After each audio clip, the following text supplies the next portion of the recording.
Welcome back. I'm Ian Masters, and this is Background Briefing. And joining us now is Robert Greenwald, a producer, director, and political activist. He's the founder and president of Brave New Films, a new media company that uses film to educate, influence, and empower viewers to take action around the issues that matter. In total, Brave New Films short videos have been viewed over 56 million times in the past 2 years.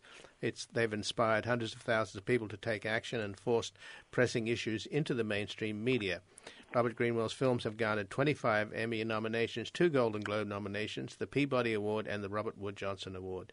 He was awarded the 2002 Producer of the Year Award by the American Film Institute, and his new film, The Koch Brothers Exposed, sheds light on one of the greatest threats to our democracy.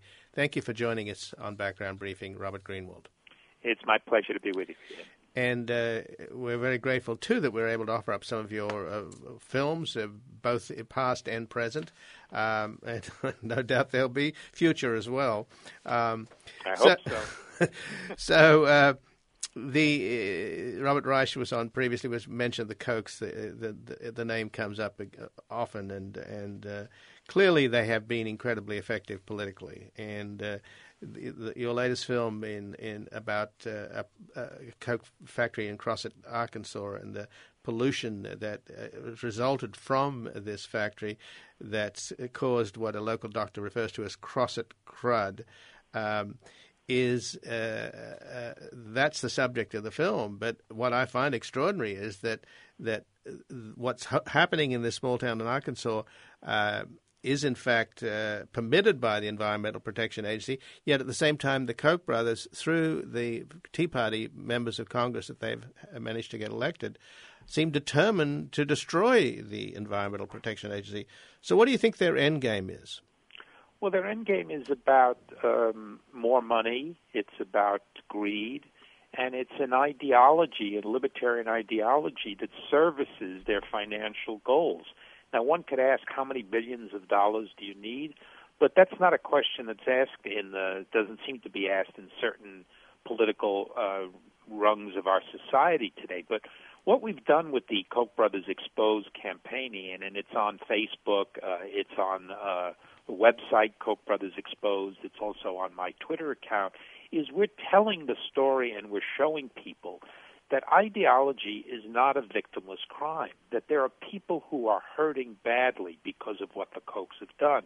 We see these poor people, primarily African American, in a small town in Arkansas, who are literally dying because of the Georgia Pacific plant run by the Koch brothers, polluting and causing them terrible pain and grief. We see it in another one, a small community in North Carolina, where the Koch brothers were going in and laying the groundwork so that they were resegregating the schools in North Carolina.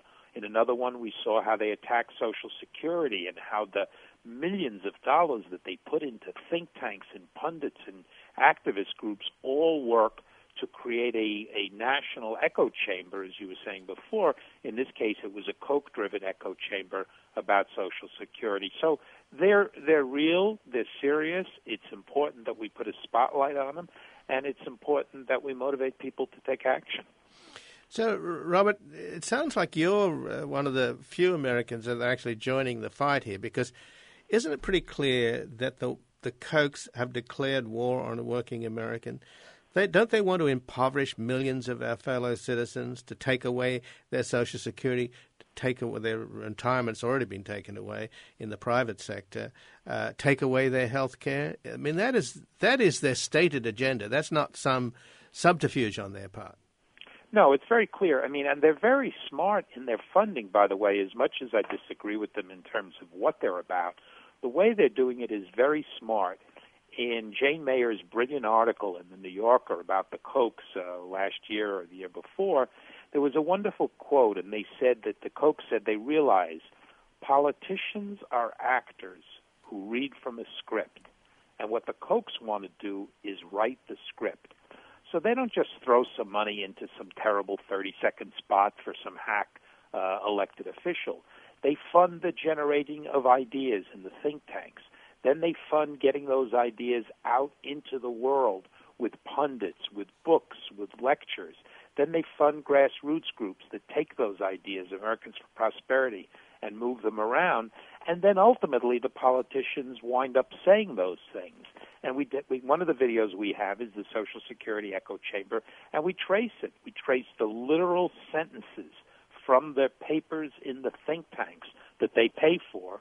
And then ultimately at the end of the video you see politicians using those same words. So it's I think, very important.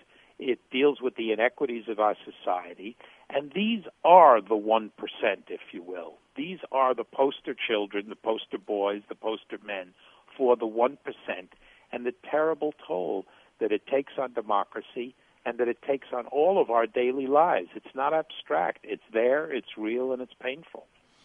So, if these bilious billionaires, these noxious people driven by greed, who already have $100 billion company, which they built it somewhat, but it was essentially they inherited it from their dad. Mm-hmm. I think they're the third richest Americans.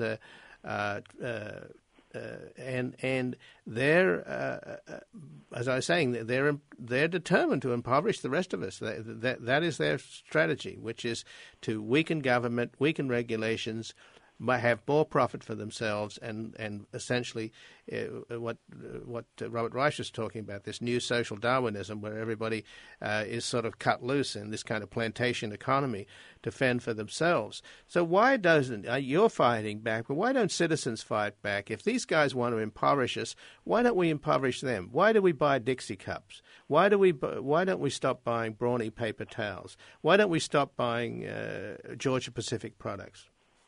Well, I think the first step, Ian, is what we're doing right now with you and your show and the work we've been doing is we need to let more people know, look, this is not something that's going to be picked up by the dominant media immediately. So we've been on this campaign for about 9 months now, and we're seeing each week, each day, more and more people see the videos, use the videos as they're meant to be used as organizing tools. People pass them around.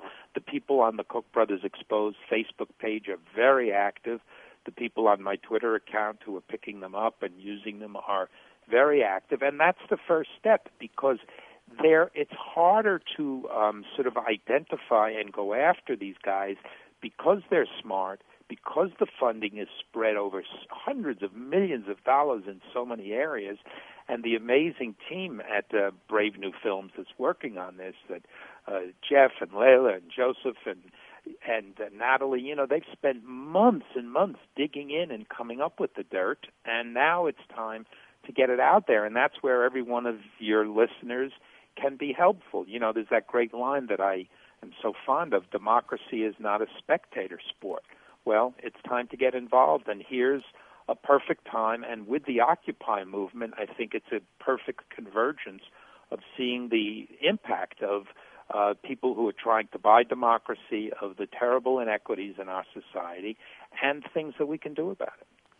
Well, you've done a lot, I think, Robert Greenwald, both in terms of the films that you've made and how they're being used in this educational kind of networking way.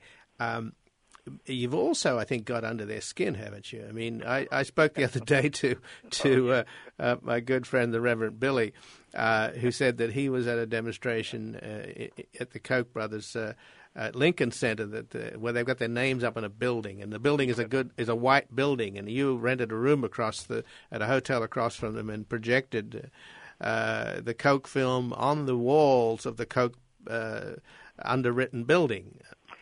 Yes, it was at Lincoln Center, and we certainly have gotten under their skin. In fact, that video is also up on the Facebook and the website. We had a lot of fun that night.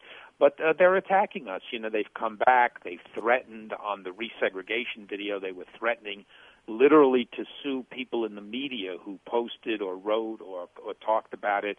On the cancer video, the one that's out now, which shows their direct role through Georgia Pacific in all of this, is truly disgusting, because in the video you will see two wonderful people, including Mr. Bowie, who's a reverend in this small town of Arkansas, and the Koch brothers chose to attack him and a local river keeper who has nothing to gain except protecting democracy.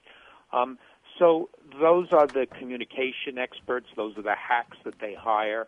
And those are the levels to which they're stooping, because we're definitely getting under their skin. But the way that's happening is, again, it's never just us, Ian. It's the listeners now who are hearing the show, the people on Facebook, the people who use social media, and say, I'm going to do something. Whether I have 5 minutes, 5 hours, there is something I can do. And the only thing that's not acceptable, particularly at this time in our history in our country, is to do nothing. And Robert, I'd like to thank you for joining us and for allowing us to offer up your work here to inspire people to turn this country around. My dire warnings notwithstanding, because I as I say, I really think the people have to recognize that the Koch brothers are only just beginning. Well, thank you for the work that you're doing, and to just remind everyone it does take a village, and KPFK is a key part of that village. So we're all in this fight together, and I look forward to celebrating some victories ahead.